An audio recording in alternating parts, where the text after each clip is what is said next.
Hello, witches. Welcome to your weekly episode of the AAA Hole podcast. I, of course, am your host, Death Witch, the AAA Hole. With me, as always, is my co-host, Ozzy the Ozzy. Say hey to everybody, Ozzy. G'day, guys. So we got a couple of topics on the board for today. Start first and foremost with a topic I know I kind of covered last week and a little bit the week before, but it's been bothering me, so I dug a little deeper into it because this is something the gaming industry seems to flip-flop on. And I got a more definitive answer. I was able to come up with a more definitive answer via a post by a developer who's run into the issue. And then me and Ozzy kind of brainstormed our own theories of where this might be going. So we'll jump right into that. So we're going to start. So if you didn't see the news here this week, Dauntless is launching on console. Dauntless is the free-to-play Monster Hunter style game.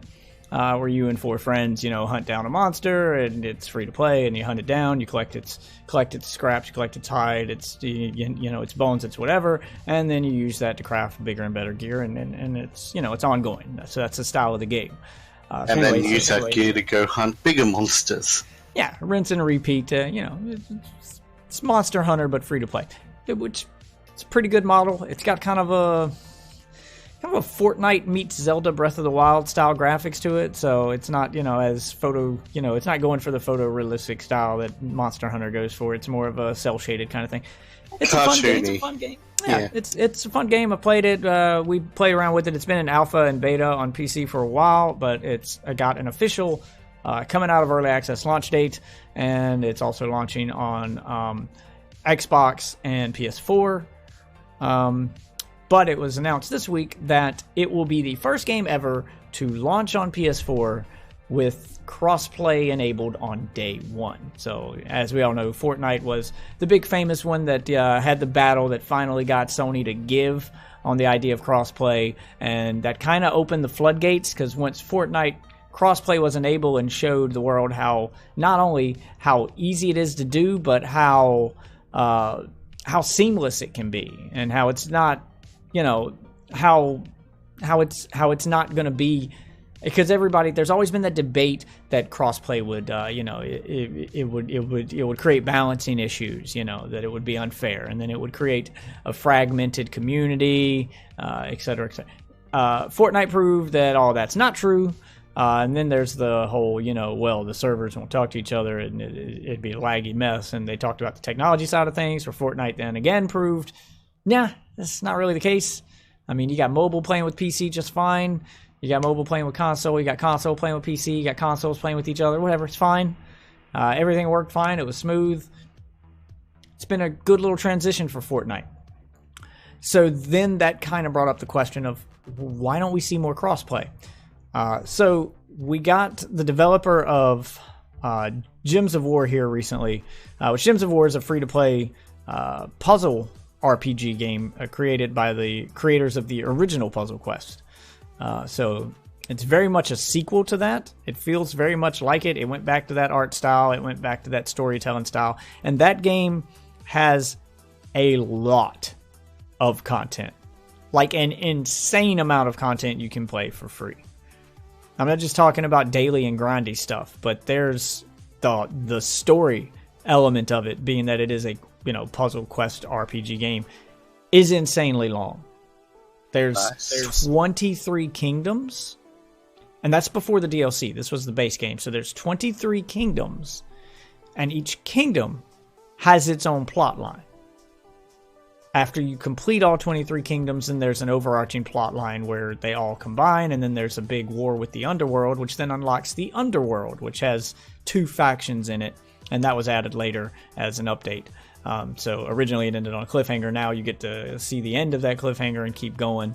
On top of that, there are raids, there are daily dungeons, there are pet rescue missions where you can rescue pets and stuff that give you buffs. There's PvP. Then there's all the guild tasks. If you join a guild, they have specific tasks and their own plot line, because joining a guild creates kind of a plot line of its own to explain why you're in a guild. It's a lot of content and customization between gear and the RPG element, and then your pets and your gear and your troops, because you can capture the enemy troops, and it does have a card-based loot box style summoning system, which a lot of free-to-play games use, where you collect the troops like Pokemon and you use them to power up other troops and stuff. Very similar to, your games like Contest of Champions on mobile and even some other, free-to-play games on Steam. Anyway, it's a good game. Just don't spend any money on it. It does get expensive if you're spending money. I mean, it's got some decently priced stuff, and then it's got some insanely priced stuff. But the game does give you a shocking amount of stuff for free, which surprised me. But anyway, because of the nature of the game and just how quickly you can get deep into that game to where starting over isn't an option. So there's a lot of people who started playing on, on PC or on, PS4 or Xbox, and then the game launched on Switch.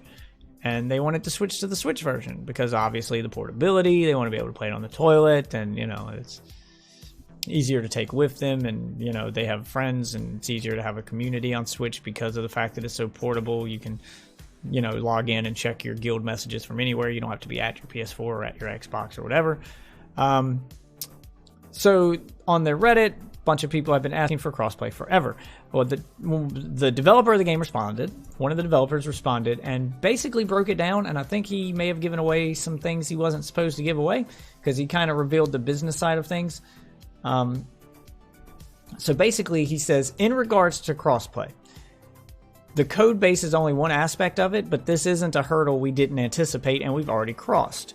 Console licensing, on the other hand, is another story. You can't just write a game for Xbox or PS4. You have to apply for a license to have it published by Sony or Microsoft or Nintendo. Part of that involves paying them a lot of money for that privilege. Another part of that means you agree to follow some arbitrary rules that they put in place. If you break a rule, they reserve the right to refuse your license and your game will get pulled from the store and it won't work on their service anymore. For a long time, Sony was disallowing any form of crossplay between PlayStation consoles and anything else. Microsoft has been a little less violent against this kind of rule because it serves their ends for Xbox games to be compatible with Windows and mobile phones because they once made mobile phones. Microsoft scored the huge big victory by buying Minecraft and rubbing it in PlayStation's faces that Xbox isn't as unfriendly as PlayStation when it comes to crossplay. Then Fortnite came along, and it represented such a financial peril for Sony that they had to relent and rewrite their rules to allow expectations. So anyway, you can't allow, and he puts that in quotes, you can't allow cross-platform play as part of the license agreement for both consoles unless you get that special exemption. Violating that rule is a good way to lose your license. Minecraft and Fortnite are exceptionally popular games, which means it was important from a business perspective for Microsoft and Sony to make allowances for them. They make more revenue for the platform in a day than Gems of War has in its entire lifetime. So it's not likely for Gems of War petitioned for this exception that we'd get it. There are further complications, though. This is just the tip of the iceberg, and this is where he starts sharing specifics from it. He says, since console hasn't been cross-platform, and he puts that in quotations, it has its own guilds. Oh, he's talking about the game stuff here. So consoles have their own guilds, their own leaderboards, their own ranking system, etc. What should be done if crossplay was enabled? Do we combine the guilds? Do we disband guilds and have people unhappy? Okay, so he's talking about the game there. I'm going to skip over that part because you guys don't play the game. You don't really care about that. We're just worried about the business aspect of this. So even if they enabled crossplay, the process would be slow for us to get there because we'd have to find a way to get that exception, and then we'd have to find a way to merge the consoles and the platforms because they didn't allow us there from day one. And this was written a while back. It was written about a month ago. And I don't think any game will ever get the exception on day one. It will have to earn it. Now, that being said, so those are the rules, but it seems as if the rules are changing a little bit because from a developer standpoint, the rules were written in a way that the exception had to be earned. Like even Fortnite didn't get it on day one, but here we have Dauntless launching on day one with crossplay enabled on day one. So they've already got the exception. Now, Dauntless is by no means as big as Fortnite, so that blows his theory of, or his, I would love to see the updated version of the rules if they've changed the rules, because what he shared on the Reddit post, he posted a few screenshots of the actual agreement where he highlights the parts he was talking about, where he quoted, "You can't support crossplay," where they specifically say that about the game you're making for their platform. That's Sony. So Sony's rules were a little more aggressive than Microsoft. Microsoft kind of hinted at it. Sony came out and said it. And Nintendo's were very similar to Microsoft. So Microsoft and Nintendo seem a little more lax, with PlayStation being the most aggressive. But again, this was a little over a month ago that this post was written. So now that Dauntless has come out and kind of broke that rule, I would love to see the rewrite of the rules to see what gets you said exception. Because Dauntless is by no means as big as Fortnite. Doesn't have near the audience. Most people I talk to don't know what Dauntless is until I explain it to them, which is why I explained it at the beginning of this podcast.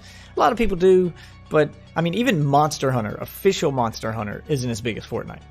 But as popular as a game as Monster Hunter is, it's a genre that attracts a very specific crowd. So how did Dauntless get crossplay on day one? Now, Ozzy, our co-host and friend from Australia, has a theory on that, because we did a little research on Dauntless, and it is running the Epic Games engine, and on PC it is coming out of early access and launching as an Epic Store exclusive. So take it away, Ozzy. Tell us your theory on crossplay with Dauntless and how it got it. Well, the basic thing you can just basically look at how it is that it runs on the Epic's own Unreal Engine, the latest version, and well, I have no idea whether this has actually taken place or what, but there is every chance Epic has just turned around to Sony and said, it's going to be cross-play. You either like it, or you don't have it on your console. And Epic kind of has the pull to actually make a call like that. Yeah, so the theory is, and I mean, there's several ways that this could have happened, but what I think happened is because Fortnite was such a phenomenon, I mean, just exploded in, Minecraft levels of popularity so quickly, that they rushed to get some paperwork done to get it crossplay, so Sony, could avoid a PR nightmare and could keep Fortnite on their platform, keep their players from switching to another console, because Fortnite being a free-to-play game. Yeah, well, I mean, Fortnite being a free-to-play game, PlayStation at the time was worried that if we're the odd man out and we're the only one not allowing crossplay, people are just going to stop playing on PlayStation. They're going to go download it on a computer, they're going to download it on their phone, they're going to download it on their Switch, whatever, and they're just not going to play on PlayStation anymore. So they were worried about losing the player base. Fortnite wasn't going to lose any players. PlayStation specifically was. So I feel like they rushed to hash out a deal to make that exception clause. And in doing so, what I'm hoping for is that PlayStation painted itself into a corner with poor wording, and Epic has found a way to take advantage of it.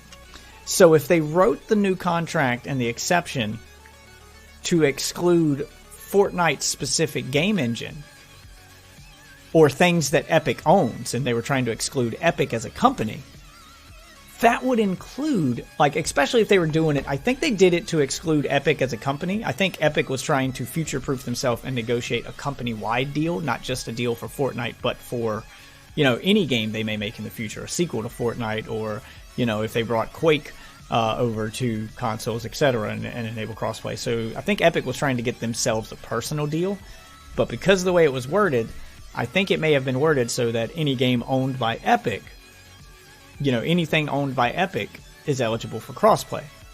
Well, Epic, running Epic's engine. Yeah, well, Epic owns the Unreal Engine. So if they said anything owned by Epic, that would include the Unreal Engine. Dauntless being built on the Unreal Engine, basically Epic can throw its weight around on their behalf and say, wait, you said anything we own. We own that engine. Crossplay was built into that engine because we own it. You said we could put crossplay in it. So crossplay is now part of the Epic Unreal Engine. And any game that runs that engine is going to have crossplay on by default because you said we could. So that would mean that in the future, any game made using the Unreal Engine is going to be eligible for crossplay by default. And Epic basically did the whole, you know, throwing their weight around thing and said, well, it's this or it doesn't go on your platform. And, you know, started threatening to pull things. Just basically saying, we're not going to do double the work to update just to suit you. You either play ball with us or you don't play at all. It's our ball. Right, and they did that with all consoles. So that rule now applies globally. And Epic has said in the past that I think they wanted this from the start. I think they negotiated this on purpose. If this is what's happening, I think they negotiated this on purpose, because they said from the start, back when they were successful in getting, you know, crossplay working on Fortnite, before they even got it approved for PlayStation, they had said, we want this to be part of the Epic Unreal Engine, and we want to be able to help developers who don't know how to do this use our engine to do it. We want to make it a feature. We want it to be global. We want it to be on everything. Yeah, they wanted to use it. And be playable with everything. Right, they wanted to use it as a selling point for their engine. Because if you're a developer shopping for an engine to build your game on, they want you to choose the Unreal Engine. They don't want you to choose Unity or, you know, one of the other free options. Because Epic, their Unreal Engine is free. The Epic Unreal Engine is free. Unreal Engine 4 is free, but so is Unity, and, you know, there's some other ones out there that are popular. And they don't want you to choose one of those. They want you to choose the Epic Engine. The Epic Engine isn't as user-friendly as those. It's not as noob-friendly. But Epic support beats the shit out of Unity. Like, you know, Epic has the money to back it, the money to support their product. And they want people using it, and they're using crossplay as the defining feature of Unreal Engine, and why, if you're a developer, you should pick it. And now they're showing that not only are we going to show you how to enable crossplay and is it built into the engine, but if you choose our engine, we will help make sure that your game gets that crossplay. They'll throw their weight around for you. You're basically hiring a mafia hitman at this point to, you know, come knocking on PlayStation's door for you, and it's an awfully fine network you got here. Be ashamed if something were to happen to it, you know, and just let your game on there. If that's what's happening, this will change the future of crossplay as we know it. It works crazy in Epic's favor. It's kind of what they're already doing with their storefront, especially if they got that deal worked out specifically for them and not for, you know, all games in general. So if the clause in PlayStation's new contract was to specifically exclude Epic, and Epic owns that engine, well, now Epic's kind of doing the same thing with the console market that they're doing with the PC market. They are trying to strong-arm the PC market with exclusives. Now, we're not going to go into that topic today. I know there's a ton of hate for that, and there's people that support that. But they're kind of doing the same thing with the console market in terms of crossplay, is now they, if it's true that they got a specific clause and exclusion written just for them in these contracts from Microsoft, from Nintendo, from Sony, so they can have crossplay for Fortnite, if it was written in a way that gives them universal crossplay, well, now they get to sell themselves to developers as the only engine you can use that has exclusive crossplay features for console. I kind of doubt that it would actually be in the contracts of universal crossplay, because that would be picked up by lawyers and such and would never actually get signed.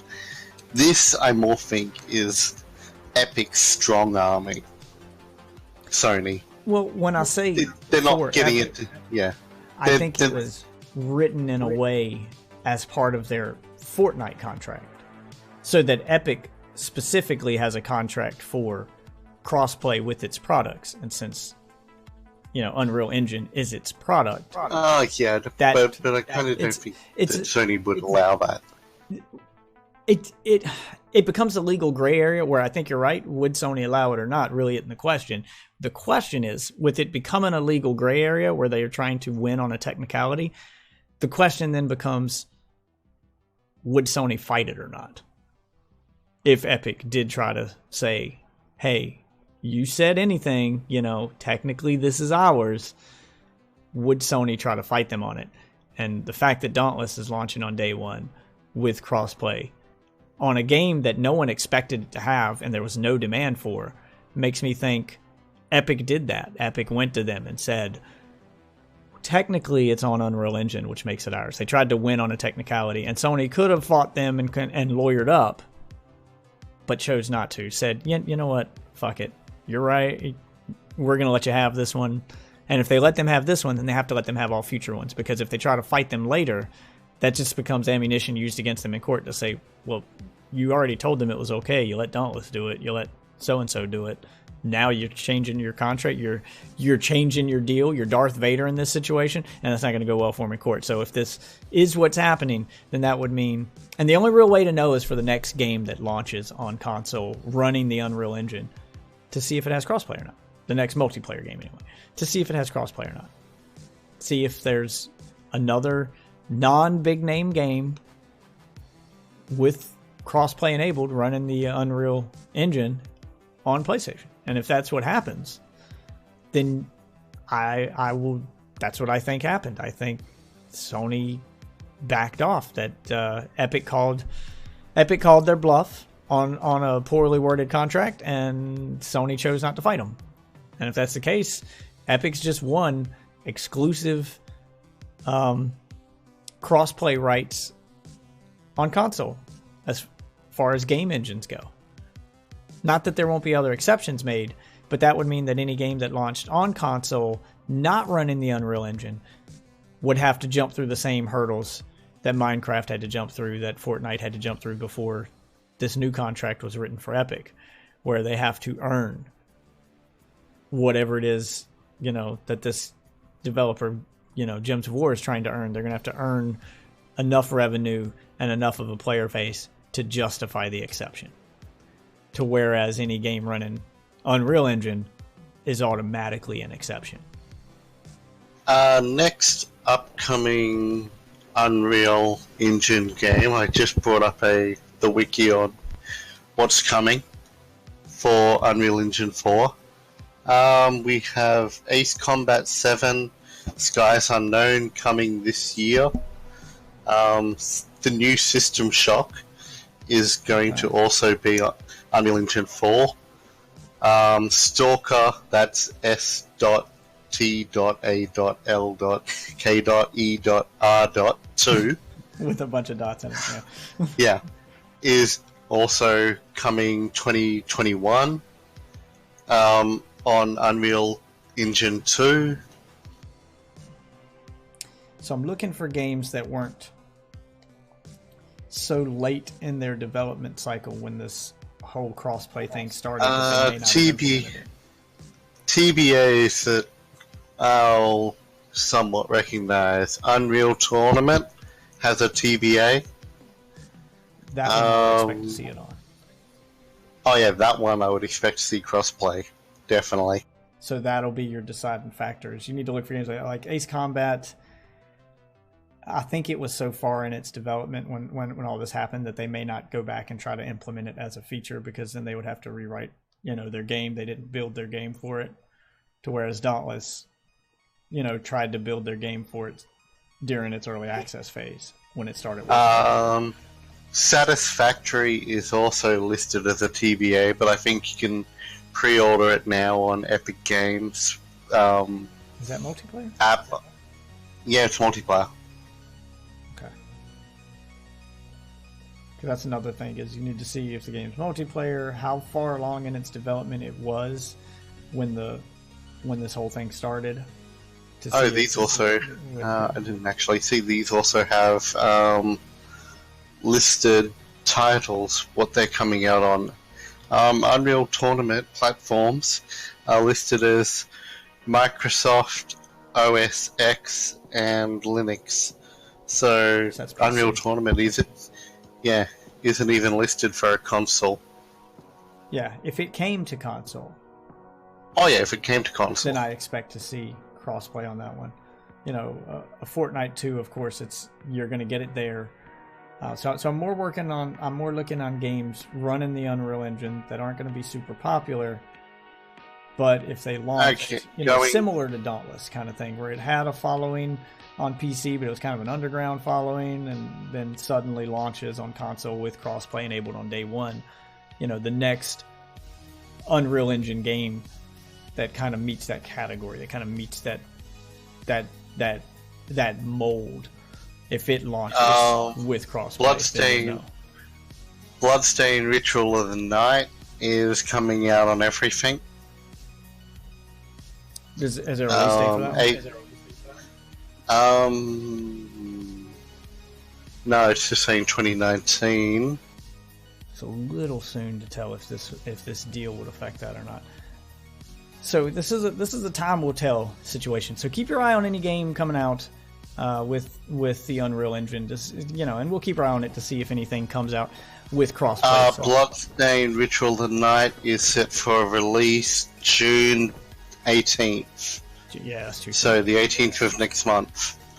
Yeah, it's too soon. It's too late in its development cycle to tell if this would affect it or not. So it's basically a wait and see game. System Shock would probably be the next big one. So I'd basically heard of it being in development, but have not seen any actual. Yeah, it depends on where it was at in its development phase when all this started, which we have no way of knowing. But I only heard about it being announced late last year, early this year. Yeah, so hopefully, I hope I'm right. I hope we're both right. I hope your theory's correct that Sony rushed to get a deal with Epic out so that they could enable crossplay and avoid a PR nightmare and get their revenue back because their revenue was dropping. And in their rush to write that contract, they wrote it in a way that included Unreal Engine as the exception to the crossplay rule instead of just Fortnite. And if that's the case, Epic now has exclusive rights to console crossplay out of all the engines for developers to choose, which is one of the things Epic was bragging about and promising. I'm wondering, is this why they promised that? Did they know something we didn't and they were just waiting to test the waters? And I think Dauntless may be the first signs of that, them testing the waters. So fingers crossed, as much as I hate to see, Epic strong-arming and using these tactics, if these tactics are better in the gaming industry as a whole, then I'm willing to look the other way. I know everybody's mad about Epic's, aggressive snatch of exclusive after exclusive on PC, and just the poor way they plan their store, which was something we talked about last week. I'm not going to get into that debacle again, but if it works and it creates competition for Steam and Steam changes some of its practices and we see a better Steam out of it, this is just good for everyone. Well, I may not agree with the tactics. I think it's one of those, I'm hoping this becomes a situation where the ends justifies the means. That's something I hadn't heard of yet. Yeah, Bloodstained is single player. Psychonauts 2 is apparently... They're making a Psychonauts 2. Yeah, I knew about that one. On the Unreal. That one's been in development for a while. They kind of teased that, which I know you may not know about. I meant to mention this sooner because, obviously I spend most of my time... I do play VR games every day. I just don't stream them because they're a pain in the ass to stream. Not a lot of people watch VR streams. I don't know why. I consider them hilarious to watch some guy, stumble around his room with a box strapped to his face. But I don't know. For whatever reason, they're not as interactive, and I guess they're just not as fun for people to stream. So I don't bother to try to stream them anymore. But I do still play my VR every day. And there's a Psychonauts VR game, which basically acts. It's free. It's a Psychonauts VR game on PS4, and it basically acts as a kind of a promo teasing Psychonauts 2. So I kind of known about that one for a while. Apparently Fortnite Save the World is going to be released this year. So it's finally coming out of early access, apparently. Oh, I hope they do something special for the release. So anyway, those are our thoughts on crossplay. I think we covered all our bases and our theory. I just wanted to get my theory out there. I wanted to get you guys' thoughts on the theory, so I'm going to address chat before we move on to the next topic. So The chat's basically saying that Bloodstained Ritual of the Night is a single-player Metroidvania. I got 2 myths in my stream right now, so I don't know how to address the 2 of you. But hey, I see you guys. Let's see. Bloodstained Ritual of the Night is a single-player. Yeah. Bloodstained looks pretty good. It's made by the former Castlevania producer. Yeah, everybody's excited for Bloodstained. I've been excited for Bloodstained for a while. I did back that one on Kickstarter. That's how I got. And it was real nice of them to give us that kind of appetizer to the main game, where they gave us the 8-bit Bloodstained Curse of the Moon, kind of throwback and homage to 8-bit Castlevania games. It was really good. It was way easier than 8-bit Castlevania games, but it was really good. I played it on Switch, and I did back it on Kickstarter, so it's a good game. Fortnite Save the World is leaving early access when it's not finished and poorly balanced to make extra money. Yeah, well, I mean, that's how. Unfortunately, that's how early access games work nowadays. They're not there to further the development of the game. They're there to milk the early access crowd as much as they can. And yes, they do get feedback, and it does help better the game, but they also keep it in early access and milk it for as long as they can. And when the game's lost its hype, they basically get to launch a game twice thanks to early access. They get to build hype before the launch of early access. They get to milk you while they do their soft launch during early access, where they get to milk the audience while also having the excuse of, well, it's not finished yet, so there's going to be bugs, So they get basically a mulligan launch where they can launch the game in a broken state and get an excuse for it.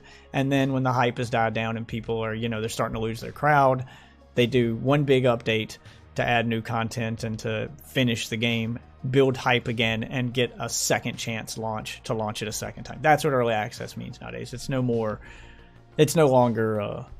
hey, work alongside the developer, working alongside the community to make a better game. It's let's test the waters of monetization. Let's test the waters of how big an audience we need to build so we know how to monetize the game. It's all for monetization, really. They're going out of their way to spite Mythic, who's a big fan of the original idea. Fortnite was going to single-player co-op tower defense zombie game before they switched on him and turned it mainly into a battle royale game. Salty, the original promised tower defense. Yeah, so there's a lot of people mad that I had that same problem. I stopped doing early access games after H1Z1 because I kind of had which I'll give it to Fortnite. They're keeping the original game in its original state. They just added Epic's defense on that. Money! Well, I mean, I'm not as mad at them as I was at H1Z1 because I bought H1Z1 in early access, and I could go on a whole early access rant if you let me. But I bought. No, we've had it I'm not before. I'm not gonna go on the rant, but I am gonna just give this warning to anybody who's unfamiliar with the world of early access who might be listening. I bought H1Z1 back when it was in early access, before it had a battle royale mode. It was launched in early access as a online survival game. Basically, it was being marketed as The Walking Dead online, for those, to give you, it was supposed to be trying to recreate the atmosphere of the TV show The Walking Dead, where, every person you encounter is more dangerous than a zombie, and it's always online, so you're never safe, and they were creating that always online MMO style survival world. And it was coming along nicely. And then they threw in a battle royale mode to give people a way to practice with guns, because people were complaining that in the survival world, guns were hard to come by, which they were supposed to be. It was a survival world, just like in The Walking Dead. Guns are hard to come by, so they have to hoard what they get and be scarce with their ammo. So it was like that in the main game, and people were complaining that they don't know what guns are worth keeping, and they don't know how much damage something's supposed to do, and how it works, and how the guns shoot, and they wanted practice with the guns. So Battle Royale was introduced into H1Z1 to give people that chance. Battle Royale took off and became more popular, and the rest is, as they say, history. The part of that history that most people overlook, or that they tend to leave out, is that I paid $20 for the early access to the game expecting a survival game. I was successfully ignoring the Battle Royale side of things, and they were still updating the survival side and kind of doing what Fortnite's doing, where they had 2 separate games going at one time with 2 separate teams of developers. I was thinking, fine, they've got something for that free-to-play crowd. If the money from that is helping fund the development of the version I paid for, I'm fine with it. Then came time to bring H1Z1 out of early access, and this is when I and every other paying customer who helped put that company on the map and make the game what it is got fucking screwed. They sold the survival portion of the game to another company, rebranded it as Just Survive, and H1Z1 just became a Battle Royale game. So I paid money for a survival game, and what I ended up with was a Battle Royale game. I ended up with a completely different game than what I paid for. I wasn't getting my money back. Yes, I got H1Z1 Battle Royale mode for free. I didn't have to pay for it before it went free to play because they originally charged for it. Whatever. It eventually became free anyway, and it's never what I paid for. And that other company eventually just dropped support for the game and canned it when they realized that, you know, they had made a bad investment. Most people were unhappy with the changes they made to it. They quickly lost their audience. The game quickly lost its popularity because having to drop the H1Z1 part of the name and renaming the game to Just Survive, no one realized it was the same game anymore. I paid for a game that now no longer exists, and I have in my library a game I don't want. So I was bait and switched thanks to early access, and after that I said I'm never doing early access again. Early access I have to pay for. Yeah, I'll play Fortnite, it's free, but I'm not going to pay for the early access portion of it. So I give credit to Epic on that, and that they are still going to release that. They didn't drop that part of the game. So the people that paid for that still get that. And they can ignore the Battle Royale side of things if they want. So props to them on that, to, you know, finishing the game at least. Which is more than I can say for most early access games. So to sum up, do not, or be very wary when you early access, and do not pre-order games. Yes. Could we stop doing that? Never pre-order, and that's for a whole different list of reasons that we'll go into in another podcast. I know I've covered it in the past, but we'll go into it again the next time there's a pre-order nightmare happening. We need to keep saying it until people actually do it. Oh yeah, I'm still going to say it, but as far as early access games go, do your homework. I'm not going to tell you not to do early access, because they're not. It's one of these weird situations where they're not all bad, and some games genuinely do need the support of early access to actually launch. And there's a lot of games that do launch, like, you know, the big popular one on VR would have never happened if it weren't for early access, and it just recently came out of early access and launched on on PS4 and on console, and it has been super successful, and that's Beat Saber, which is a really fun VR game. If you own VR, it's a must-have, and it never would have happened if it weren't for crowdfunding. It was a pretty ambitious project from a very small studio, and they would have never had the funding I mean, even just getting the dev kits for VR for them to test their stuff on was thousands upon thousands of dollars. So, you know, it was pretty expensive stuff for them to do. And they're an example of early access making the game what it is, and they've really worked with the community to give them everything they want. The PC version gets way better treatment than the PlayStation version, but that's not the developer's fault, because PlayStation doesn't allow mods. But they've totally embraced mod support and worked with the community to give them everything they want out of the release of this early access game. So they're an example of it done right. They did it in a timely manner. They gave people the features they asked for. They didn't try to monetize the shit out of it. It's not overloaded with DLC. They allow you to mod in your own songs, so you don't have to buy extra songs. You just mod in your own. So they have their own DLC packs, but it's not like they're trying to, lock out content from you. So they're super, super generous, and they're an example of it done right. So when doing early access, just grain of salt. Keep in mind you're rolling the dice. Read the reviews. Google the company, the developer, the publisher that's making whatever early access game you're thinking of buying. Check their reputation.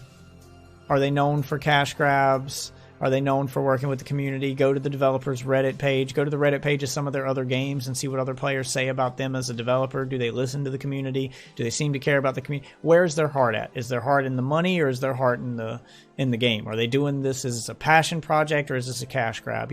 That kind of thing. Look into that because that's what you're doing. When you buy an early access game, they aren't eligible for refunds. You're kind of buying an as-is, understanding that you're it's a work in progress and the end product may change. So you're rolling the dice.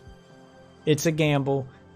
You need to keep that in mind when making that purchase and choosing to show your support.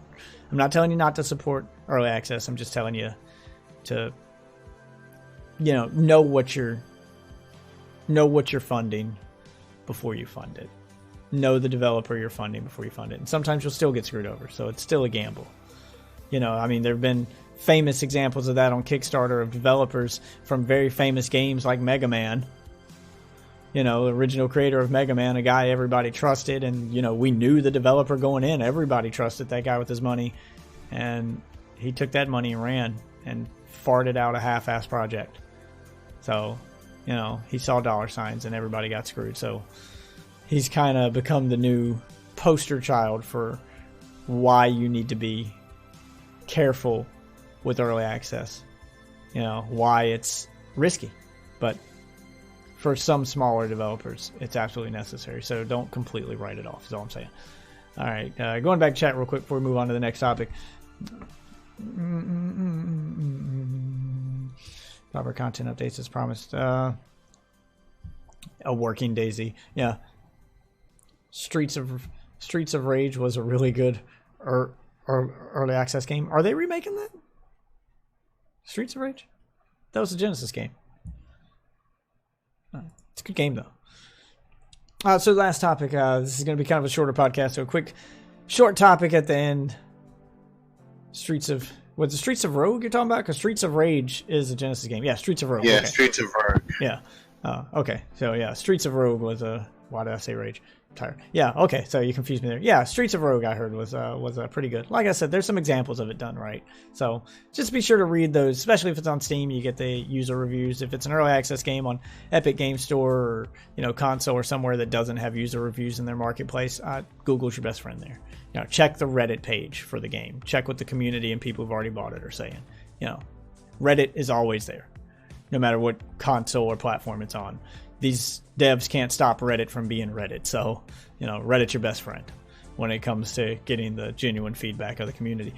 So moving on to the last topic, and I'm just going to throw this picture down because I don't have a picture for the next topic, but that's just a quick bit of news Ozzy found.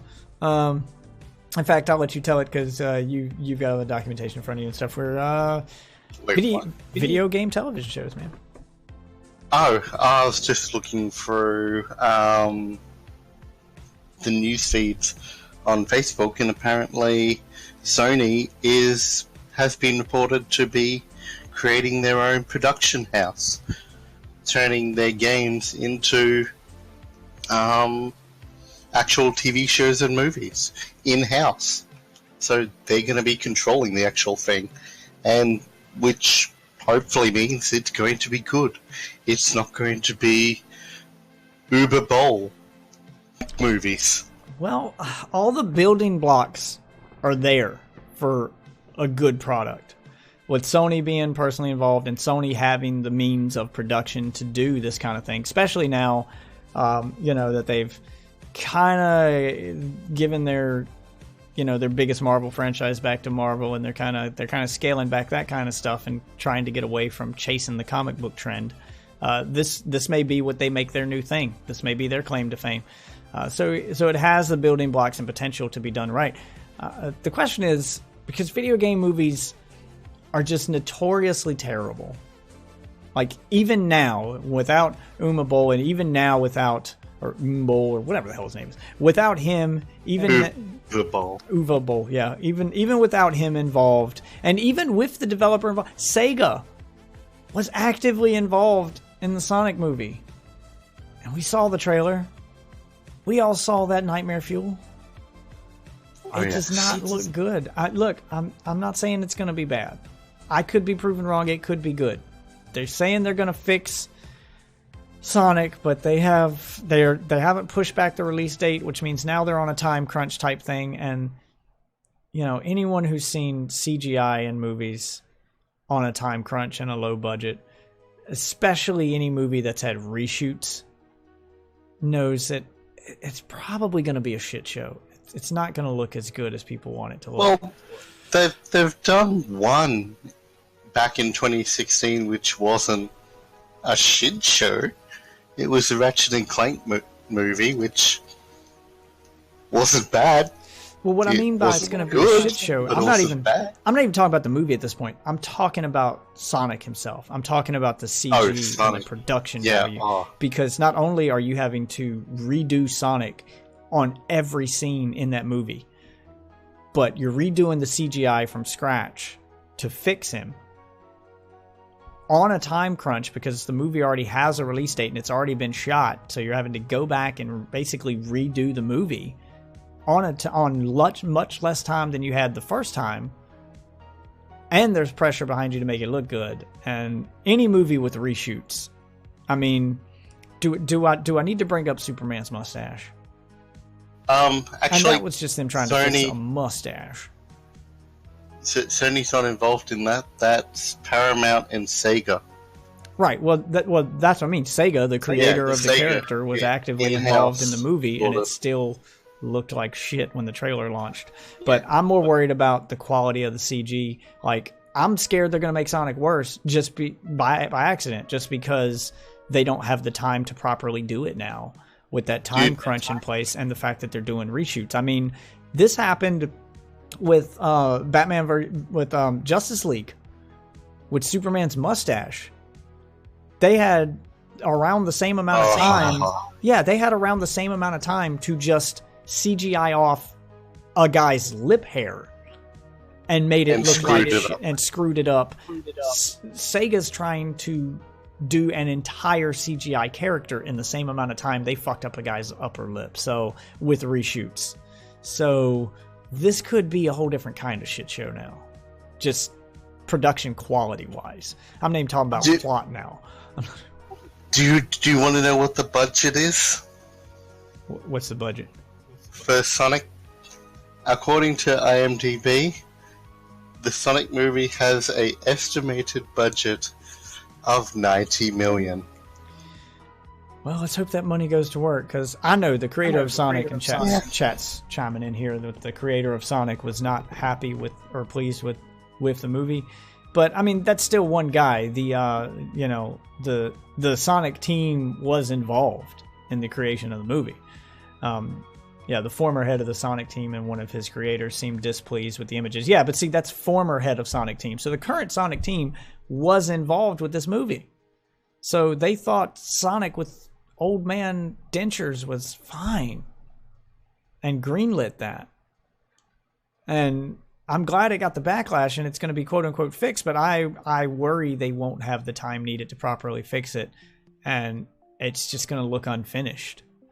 Not that it won't look better. His proportions will probably be right and he'll look more in line with the CGI we get in the video games. But that's the thing. I think we're going to get video game quality CG, Sonic video game quality CG, because CG in video games can look good, but the Sonic games have always looked very cartoony. And I think we're going to get that jarring effect of having the Sonic from the video games just copy and paste it into a movie with real people. He's just going to look really out of place. He will look like Sonic again, but he'll look like, fucking Space Jam with Michael Jordan standing next to an actual animated Bugs Bunny. It's going to look jarring, is what I'm scared of. But I don't know. Time will tell. The question that we were bringing up here was, would movies work? Would games work better as television shows than as movies? I think it would totally work better as a TV series because it gives the story writers longer to adapt characters, to portray the story, to actually give that in-world feel that movies just can't. They don't have the time. Casting's going to be another big problem, and I think you're right. I think that's going to be part of what might make video game TV series work way better than movies. And I'm talking about live action. I know that video game shows have worked before in animation form. You've had most recently Castlevania on Netflix. It's super awesome. You guys should check that out. That one works really well, but again, it's animated. You've had some Sonic television shows that have been pretty good in the past. Not the original one from the 90s. That was Looney Tunes and it was terrible, but there have been some pretty good ones. The most recent one, that seems more aimed at, 9, 10 preteen aged kids. Sonic Extreme or Sonic X or whatever. It wasn't bad. There've been some hits and some misses, but there's been no real live action video game stuff that's worked almost ever. There have been some that have been okay, that weren't terrible, but I think you're right. I think it will work better in the TV space because you have the time to tell a proper movie or to tell a proper story without, worrying about whether or not you're going to have people on board. Because that's what famously killed... And you're not rushing. Yeah, because that's what famously killed the Silent Hill movie. As a huge Silent Hill fan, I don't think that movie's terrible, but I can tell you what the problem is with it as a long-running Silent Hill fan. It's that movie tried to cram the plot of 3 Silent Hill movies, of 3 Silent Hill games, into one movie. The first part of the movie is great, and then it suddenly starts... the first part of the movie is great. It actually follows the plot of the game. They changed a few minor things, but it wasn't that big a deal. They kept me guessing while still following the general plot of Silent Hill, the original. And then about halfway through the movie, they started introducing stuff from Silent Hill 2, but I was still kind of on board because I was like, okay, well, Silent Hill 1 and 2 take place in the same town, so maybe they're just trying to show more of that. And, they're just trying to mix it up a bit. They're trying to show the more interesting locations from both games. And obviously the villain from Silent Hill 2, the big famous pyramid guy, they just wanted him on screen for marketing purposes. So I gave it a pass. That was still good. It was still following the general plot. Then they tried to throw in some stuff from Silent Hill 3, which Silent Hill 3 is notoriously not canon. It was not even supposed to be a Silent Hill game. It was a game that got rebranded as a Silent Hill game, so when you started bringing those elements into the movie, it didn't make sense. Stuff started clashing, and then the very last parts of the movie, they just started making shit up. And I get it. I did it for the sake of a movie, because Silent Hill is a notoriously empty movie with no characters. You might run into 1 or 2 people to talk to in the entire game, and they wanted the town to feel more like a town, but I think that was a mistake. But the point is, with the television show, you've got longer to flesh that out and transition from one to the next to where you can probably make that work. Casting, and not to mention, with a Silent Hill TV series, you would also have the time to build the scare. You can take it at a slower pace, build the atmosphere, not just, hey, look, here's something scary, and now let's move on. Yeah, and it could totally work, because you can do the cliffhanger endings, and you can build that suspense, and you can do it in ways you can't with a movie. But I'm not just talking about Silent Hill specifically. Imagine a live-action TV series reveal of Pyramid Head. And that comes at the end of an episode, so you just see it, and then you get cut off there, and you're left with that feel. Yeah, and you get that foreshadowing. I mean, the biggest, season episode, the 2 biggest episodes of a season on television in history, or The Walking Dead building to the reveal of Negan, and then the introduction of Negan episode broke fucking records. And then the episode after that, because that was the end of a season, so then people had to wait an entire season to find out who Negan killed, because they didn't show you. You knew he killed somebody, but you didn't know who. So they had a whole fucking season break of suspense, and then the first episode of the next season broke even more records, because people tuned in to see who the fuck Negan killed, because they had to know. I mean, people cried. There was an emotional buildup, and that's the thing with a TV series. You have the time to give your audience an emotional connection to the characters in ways they can't with movies. Very few movies ever do that. Now, the Marvel movies accomplish this. There's a lot of tears at, Infinity War when when people got dusted, and there's a lot of tears in Endgame, without doing spoilers, when things happened in Endgame. But those movies have been ongoing for the last decade. So they've been basically a television show plot in movie form. They follow the same rules as a television show. So yeah, you could this definitely shows how much better it can be, especially when you're doing a series of games like Uncharted or like Halo or like Gears of War, you know, a game that's series of games that's got 4 or 5 games under its belt worth of plot to do. You're not going to do that in one movie. Casting's going to be another big issue, and I'm wondering if that'll play to their benefit or not, because I feel like a lot of mistakes that movies make, and I'm going to point specifically the Resident Evil movies on this one, is just grabbing a celebrity that people recognize and putting them in a role they don't fit in order to get attention. Oh, that's even a number of roles in that movie. I mean, well, Resident Evil's famous for it because they made up a character just for celebrity. I'm not even just talking about Mila Jovovich. I'm more talking, what role did Michelle Rodriguez play in that movie? What was her role in that movie? Yeah, they're just throwing celebrities in for the sake of throwing celebrities in. The Doom movie famously just threw The Rock in there, even though you're supposed the Doom movie had a lot of things. Yeah, I mean, but they're just examples of what movies do, that they just throw a celebrity at it and expect it to work.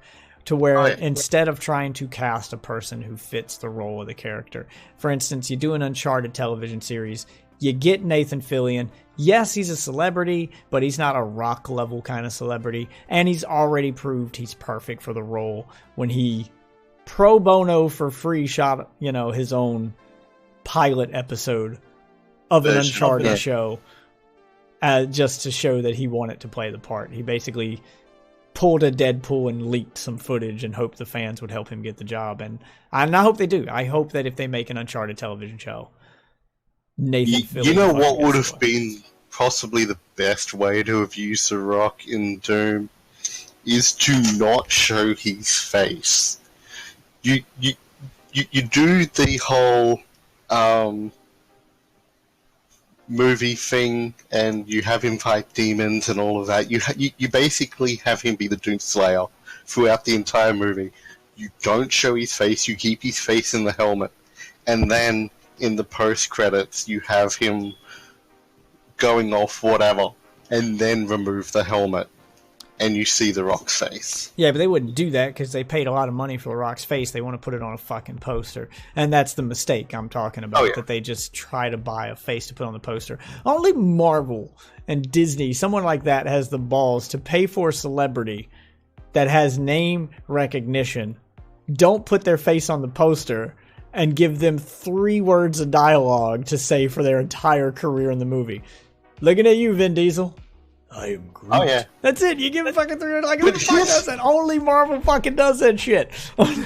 Do you know the awesome thing with that role as Groot is he didn't just record that line. He said it every single time. He recorded every line. It's not like they just every line in English. He recorded every line in every language it was going to be shot in. He learned every language. He learned those 3 words in every language, so it would be authentic. Yeah, I mean, that I'll is give him credit for committing. Yeah, I'll give him credit for committing. I mean, they paid him well enough to commit, but you know, you pay me what you pay Van Diesel. Have to do it. Yeah, and I'll learn that shit. That's the point. But that's good that he committed. But that's my point. Is only Marvel has the balls to grab an A-lister and put them in a B-list voice actor's role and not even give them, you know, proper poster credits. Not use them to their star potential was my point. But we're coming up on an hour here, so we're gonna wrap up the podcast. Let me know what you guys think. I'm gonna throw it back to chat real quick. It looks like people are in agreement. TV shows may work better for movies at this point, especially after the years and years of shit we've been subjected to in movies. I think it's time to throw in the towel on movies and try your hand at television. You know, the landscape has changed too. You know, and a lot of things I feel work on TV. TV has proven to be a way more popular medium now than it was back when they first started to try. Oh yeah, especially with Netflix and especially back when HBO. They first started. Like all those streaming things like Breaking Bad would only work on TV. They wouldn't work in the movies. So movies have, TV has proven that it has the ability to tell a story in ways that movies never can. or can only do when you reach MCU levels of success. I'll put it that way, which has never been done before. So I think it's time to do that. It's time to get. I think with Netflix losing Marvel, if Netflix really wants to bring that nerd crowd back without them, losing all the Marvel shows, which were great, if they can put that same level of production towards video games and start making video game shows, and they tested the water with Castlevania, they know the crowd is there. If they can put that same level of production value towards a video game television show that they put towards Luke Cage, towards Daredevil, towards Jessica Jones, The Punisher, towards comic books, they've already proven that they have the know-how to take even the most insanely ridiculous, superpowered plots and make them grounded and realistic and work as a television show. I think it'll be in good hands, and I think you could have the next Walking Dead on your hands, or the next Game of Thrones. How that's going, like those people have to have somewhere to go, because Walking Dead kind of fell off after the last season. Game of Thrones is done. So give us Mass Effect TV series. Yes, there's an itch now that needs to be scratched, and I think it's time for video games to step in and scratch that itch. So, yeah, fingers crossed. So thanks for your opinion, guys. Thanks for joining in on this week's podcast. All of you guys in chat, thank you for being here. Those of you who missed the live recording, you can still have your comments read. You can still jump in as part of the discussion by sending your emails to deathwitch@gmail.com. And, I can read your thoughts on last week's podcast at the end of the episode. I didn't get any emails this week, so I'm not going to read any this week. But, if you send me some emails, I'll give you credit if you want credit, or keep you anonymous if you want to be anonymous, and just just share your opinions. You want to be part of the live recording. Those happen Tuesday nights at the end. I start streaming midnight on Tuesdays. At the last hour, that stream is reserved for the podcast. So come join me on stream, have fun while we dick around and play some video games, maybe offend some people, and then stick around for the podcast and share your thoughts. And if you can't make it, every Witchin' Wednesday morning, it's time for the AAA Hole to put his opinion in your ear hole. So if you downloaded me and you took me with you, thank you for bringing me on your morning jog, for making me part of your life. I will see you guys next week. Thanks for listening. Thanks for watching. See you next week. Say bye to everybody, Ozzy. We're out of here. See you guys.